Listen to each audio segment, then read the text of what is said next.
മോളെ ബാങ്കിൽ നിന്നാന്നൊന്നും ഇത് ഇംഗ്ലീഷിലൊക്കെ എനിക്കൊന്നും മനസ്സിലാകണില്ല. Hello bank.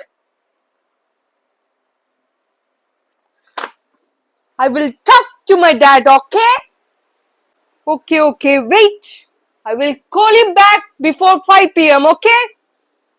ദാമ പിടിച്ചോ. എരി മോളെ ഫോൺ വെച്ചിട്ടില്ല, അവര് ഹിന്ദി പറയാണ്. आपको दिल मानता नहीं है?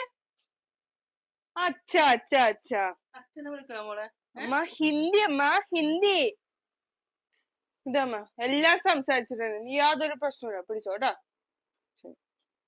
ഇല്ല മോളെ, തമിഴ് അറബി എന്താണ്ടൊക്കെ പറയൊന്ന് തീർത്ത് ചോദിക്ക്. മാഫിക്കോയ്സ്. ഹല്ല അസ്സലാമലൈക്കും. വലൈക്കുസ്സലാം. അമ്മ എല്ലാം പറഞ്ഞ് ശരിയാക്കിയിട്ടുണ്ട്, ഇനി ഒരു പ്രശ്നം ഉണ്ടാവൂല കേട്ടാ, പിടിച്ചോ. ദൈവമേ, പിള്ളേരെ പഠിപ്പിച്ചോണ്ട് ഗുണമുണ്ടായി.